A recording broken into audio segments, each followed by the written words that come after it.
Welcome back to my YouTube channel. तो आज हम बात करेंगे बिहार डीएलएड के 2 अप्रैल 2024 के सेकेंड शिफ्ट वाले क्वेश्चन को हम लोग सॉल्व करने वाले हैं, साइंस। तो फर्स्ट क्वेश्चन है, खाद्यान्नों जैसे गेहूं, चावल, मक्का, बाजरा और ज्वार से हमें मुख्य रूप से क्या प्राप्त होता है? ऑप्शन नंबर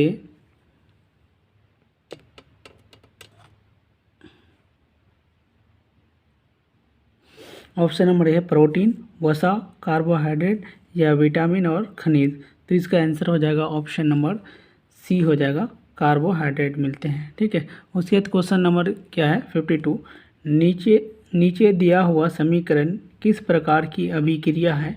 तो ये जो अभिक्रिया समीकरण दिया है किस प्रकार की अभिक्रिया है?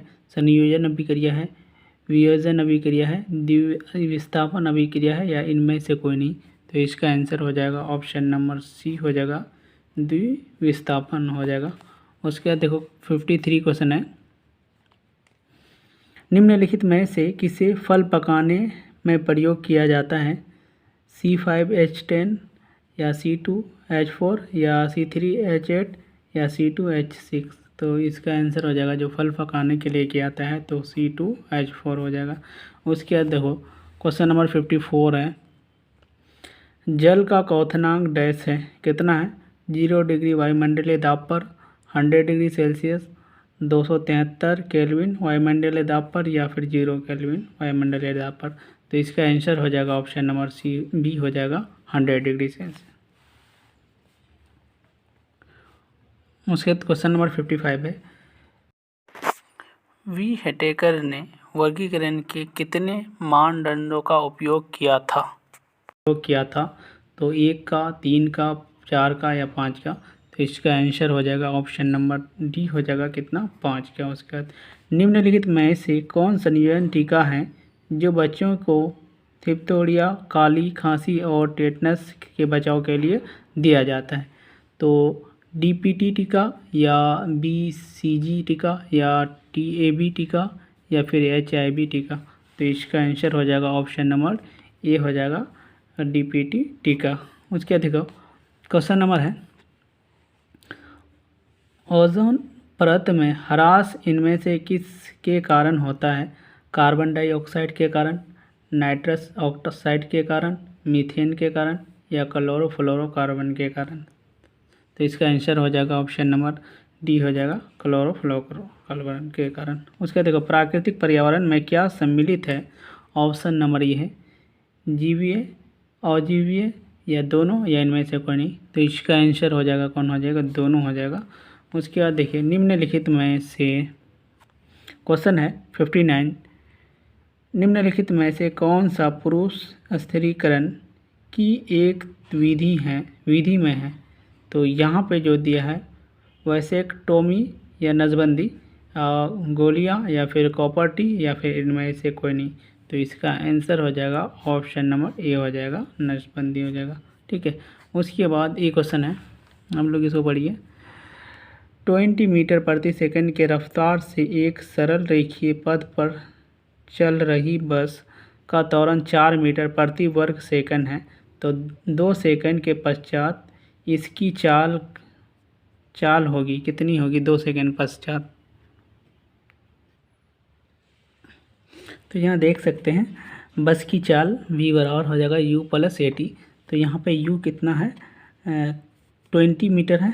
उसके बाद ये इसका दिया है त्वरण यहाँ पे 4 और यहाँ पे दिया है सेकंड, टाइम दिया है 2 दिया है, तो प्लस कर दो उसको। तो यहाँ पे 20 और प्लस 4 2 जाए कितना हो जाएगा? 8 हो जाएगा, और यहाँ पे हो जाएगा 28 मीटर पर सेकंड हो जाएगा। ऑप्शन नंबर क्या हो जाएगा?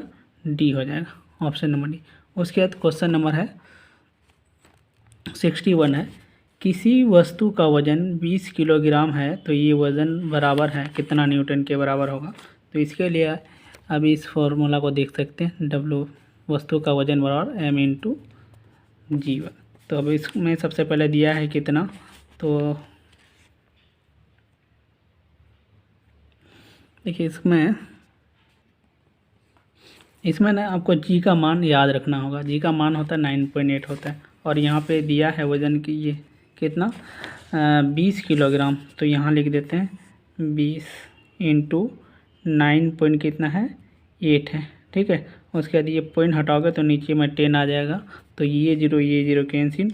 उसके बाद इंटू कर दीजिएगा तो कितना होगा 8 टू जा 16 का 6 और कैरी 1, 9 टू जा कितना होता है 18 और 1 19, तो 196 न्यूटन हो जाएगा। तो इसका आंसर क्या हो जाएगा 196।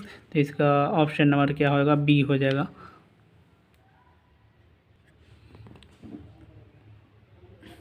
क्वेश्चन है 62, किसी वस्तु का वजन हवा में 10 न्यूटन है। जब उस वस्तु को किसी द्रव में पूरी तरह डुबाया जाता है तो तब उसका वजन 8 न्यूटन मतलब रहता है।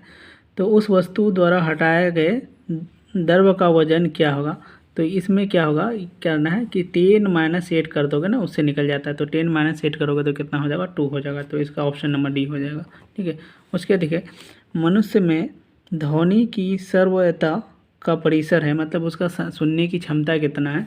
तो 20,000 से कम है, मतलब यहाँ पे है 20,000 से ज़्यादा है, लगभग 20,000 से 20,000 तक की। तो और यहाँ पे 20,000 मतलब 25,000 है, 25 किलो हर्ज से ऊपर।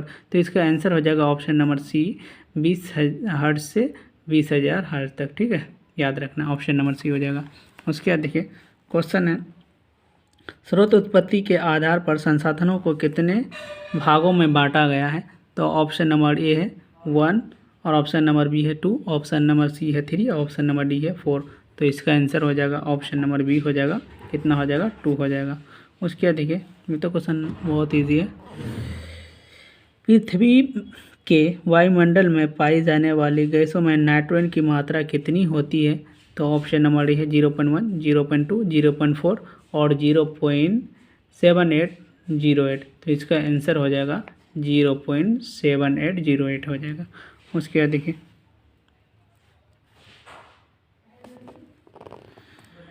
क्वेश्चन है 766, प्रथम पृथ्वी सम्मेलन का आयोजन कब किया गया। 1992, 1994, 1996, 1999। तो इसका आंसर हो जाएगा 1992।